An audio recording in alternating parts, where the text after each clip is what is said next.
Good morning class 9। Good morning बच्चों। आइए आज हम लोग कृतिका के अंतर्गत पाठ 1 इस जल प्रलय में पढ़ेंगे। ठीक है। इसके जो लेखक हैं ये फणीश्वर नाथ रेणु हैं। ठीक है। इसको जो लिखे हैं इस जल प्रलय में, इसके लेखक फणीश्वर नाथ रेणु हैं। फणीश्वर नाथ रेणु की विशेषता ये रही है बेटा कि ये जो है 1975 में जो बाढ़ आया था, इसी का इन्होंने बड़ा ही सुंदर वर्णन किया है कि और सचित्र वर्णन किया है। ठीक है। कैसे वर्णन किया? सचित्र, यानी एकदम जैसे अक्षर से चीजें घटित हुई हैं उसी का इन्होंने वर्णन किया है। जैसे हम लोग में ऋण जल और धन जल नाम से रेणु ने अपने जो है सूखा और बाढ़ पर अत्यंत मर्मस्पर्शी रिपोर्टार्ज लिखे। रिपोर्टार्ज वही होता है कि जैसी चीजें हमने देखा उसको अक्षर से वैसे जब हम उतारते हैं तो हम उसको रिपोर्टार्ज कहते हैं। और गद्य साहित्य में रिपोर्टार्ज जो बहुत सारी विधाएं हैं उनमें एक रिपोर्टार्ज का भी महत्व है। और सन 1975 में जो पटना के अंदर जो प्रलयंकारी बाढ़ आया था उसी का उन्होंने बड़ा ही रोमांचक वर्णन किया। और लोगों में उस बाढ़ के प्रति क्या उत्सुकता है, लोग कैसा महसूस कर रहे हैं, इन्हीं सब चीज़ों को आपदा जो आई है, जो मानवीय व्यवस्था और यातना है, उसी का इन्होंने बड़े सुंदर ढंग से वर्णन किया है। ठीक है। जैसे इन्होंने लिखा है कि मेरा गांव ऐसे इलाके में थे जहां पर हर साल पश्चिम, पूरब और दक्षिण की कोसी, पनार और महानंदा और गंगा की बाढ़ से पीड़ित प्राणियों के समूह आकर पनाह लेते हैं।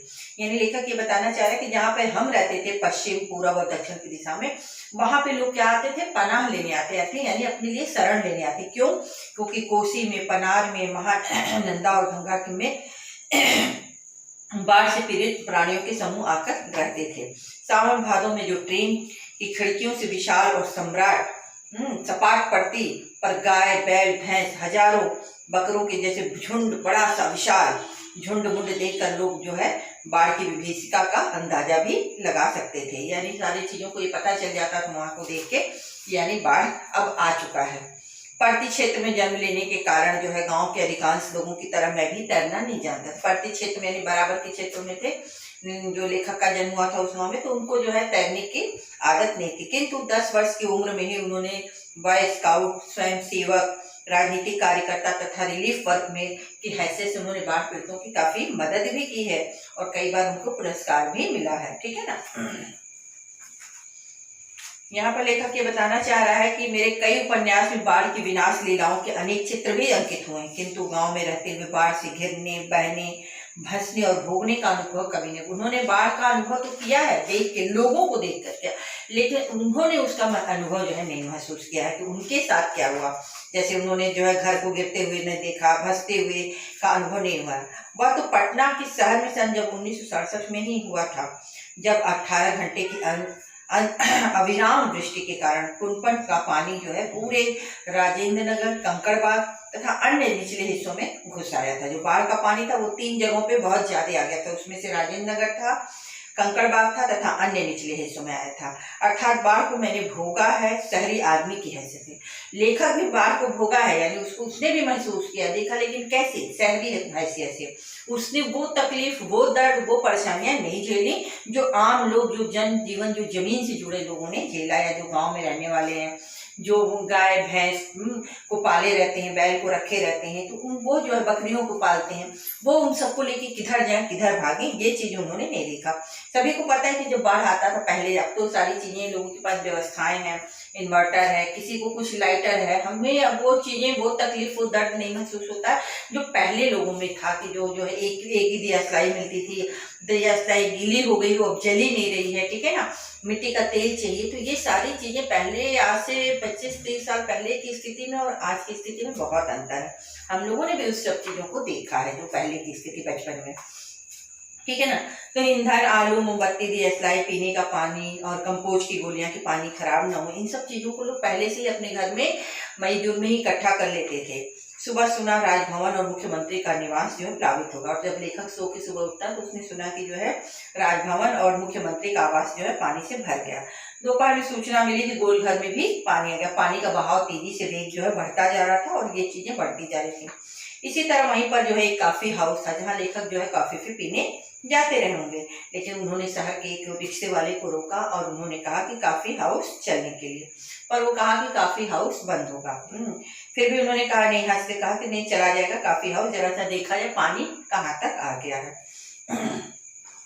चलो फिर उन्होंने जो है रिक्शे वाले ने इन लोगों को बैठा लिया। इनके साथ इनके एक कवि मित्र भी थे और इन लोगों आचार्य कवि मित्र थे, जो दोनों लोग साथ में बैठकर बाका जो है बाढ़ के पानी को देखने के लिए चल दिए जो है।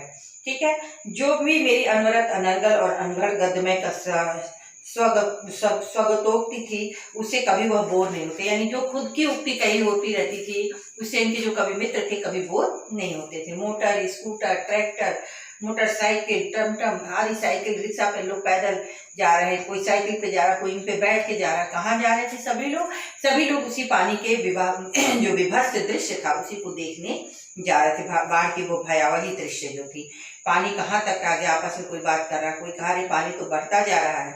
ठीक है, फ्रेजर रोड पर आ गया, ऐसे लोग आपस में बातचीत कर रहे थे। कृष्णापुरी, पाटलिपुत्र और कॉलोनी, बोरिंग रोड, ये सब में पानी का एरिया भर चुका था। कोई कतारे वीमेंस कॉलेज में भी पानी भर गया था, जो वहां पे था। पानी आ गया, आ रहा है, आ गए, ऐसे लोग आपस में बात कर रहे थे। जब हम कॉफी हाउस के पास पहुंचे तो कॉफी हाउस भी बंद था।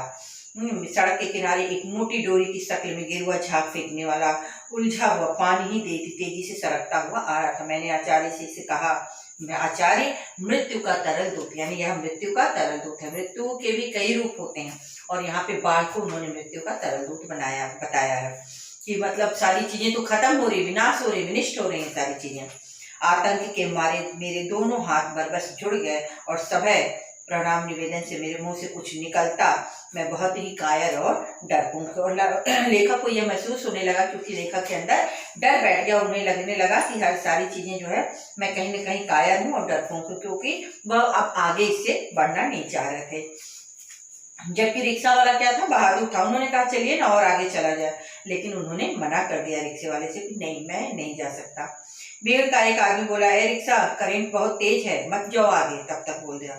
और इन्होंने भी रिक्शे वाले से अनुनय करके कहा कि लौटा लो भैया, आगे बढ़ने की कोई जरूरत नहीं है। रिक्शा मोड़कर हम सब अप्सरा सिनेमा हॉल के पास पहुंचे। बगल में गांधी मैदान था। पैलेस होटल और इंडियन एयरलाइंस दफ्तर के सामने पानी भी भरा था। और यहाँ पर पैलेस जो होटल था और इंडियन एयरलाइंस का जगह था, वहां के दफ्तर में भी पानी काफी कुछ, यानी हर जगह पानी ही पानी, पूरा जलमय हो गया था, जलमग्न हो गया था हर चीज जो है। ठीक है ना। और पानी की तेज धारा, लाल हरे नियन विज्ञापनों की परछाई, जैसे सैकड़ों रंगीन सांप, जो ऐसा रंगीन सा दिख रहा, जैसे लग रहा था सैकड़ों रंगीन सांप की सृष्टि कर रहा हो। गांधी मैदान की रेलिंग के सहारे हजारों लोग खड़े होकर जो है उसको देख रहे थे। ऐसा लग रहा था मानो दशहरा के में रामलीला में राम के रथ की प्रतीक्षा कर रहे हो। जितने लोग रहते थे उनमें से कम नहीं थे। कभी गांधी मैदान के आनंद उत्सव में तथा सभा सम्मेलन में, कहीं खेलकूद में, सारी स्मृतियां पर धीरे धीरे एक कैरिक आवरण सा पड़ता जा रहा था। तब तक उधर से एक मुस्टंड लंबा चौड़ा आदमी आ रहा। उसने कहा कि अरे बहुत बढ़िया हुआ, दानापुर जब डूब रहा था तो पटनिया बाबू लोगों ने हम लोगों का कोई ध्यान नहीं रखा था। मैंने अपने आचार्य कवि मित्र से कहा कि कवि और पहचान लिए, यह वही आदमी है जिसकी हम लोग साहित्यिक में गोष्ठियों में होती है। उसके वक्तव्य में दानापुर के बदले उत्तर बिहार अथवा कोई भी बाढ़ग्रस्त ग्रामीण छोड़ क्षेत्र जोड़ दी। शाम के 7:30 बज चुके थे। आकाशवाणी और पटना केंद्र से स्थानीय समाचार प्रसारित होता रहा। उसमें दुकानों के सामने खड़े लोग चुपचाप उत्कर्ष होकर सुन रहे थे। उत्कर्ष पानी भय हमारे स्टूडियो की सीढ़ियों तक पहुंच चुका था। किसी भी क्षण स्टूडियो में भी प्रवेश कर जाता। समाचार जो थे वह दिल दहलाने वाला था। कलेजा जो है धड़क रहा था। मित्र के भी चेहरे पे कहीं न कहीं आतंक, इनके जो कवि मित्र थे उनके अंदर भी कहीं न कहीं आतंक का जो है चेहरा दिखाई दे रहा था। क्योंकि हमारे चारों ओर कोई परेशान नजर नहीं आ रहा था, बल्कि परेशान कौन था, मैं और मेरा मित्र परेशान था, ऐसा लेखक का कहना था। जबकि लोग हंस रहे थे, बोल रहे थे, बल्कि अधिक ही उत्साहित लोग थे। ठीक है। हाँ, दुकानों में भी थोड़ी हड़बड़ी थी। नीचे के सामान ऊपर किए जा रहे थे और नीचे चूंकि पानी भर गया था तो लोग दुकान से सामान जो था वो ऊपर की ओर ले जा रहे थे। टमटम, ट्रक, टेम्पो पर सामान लादे जा रहे थे। खरीद बिक्री बंद हो चुकी थी। पान वाले की बिक्री अचानक बढ़ चुकी थी। आसन्न संकट से कोई भी प्राणी आतंकित नहीं दिख रहा। आसन्न संकट, आसन्न मतलब बिल्कुल निकट। जो संकट था उससे कोई भी प्राणी आतंकित नहीं दिख रहा था। और दिख कौन रहा था, तो लेखक और लेखक के मित्र।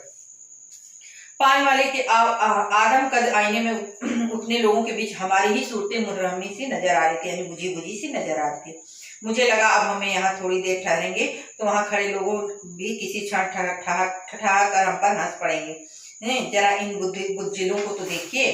क्योंकि वहाँ ऐसी ही बातें चारों ओर से उछाली भी जा रही थी। एक बार डूब ही जाए धनुष टोकी की तरफ पटना लापता न हो जाए, सब पाप भूल जाएंगे। चलो गोलघर के मुंडे पत्तास की गड्डी लेकर बैठे लोग आपस में जो जन सामान्य थे वो चीजें बात कर रहे थे। बिस्कोमान बिल्डिंग की छत पर क्यों नहीं भाई, यही तो माकूल मौका है। इनकम टैक्स वालों को इसी मौके पर तो काले कारोबारियों के घर पर छापा मारना चाहिए। कौन बोला था? आप सभी जो वहाँ पे आम जनता खड़ी थी वो ऐसे बात कर रहे थे। चलिए तो आज के लिए इतना ही, शेष अगले में। Thank you.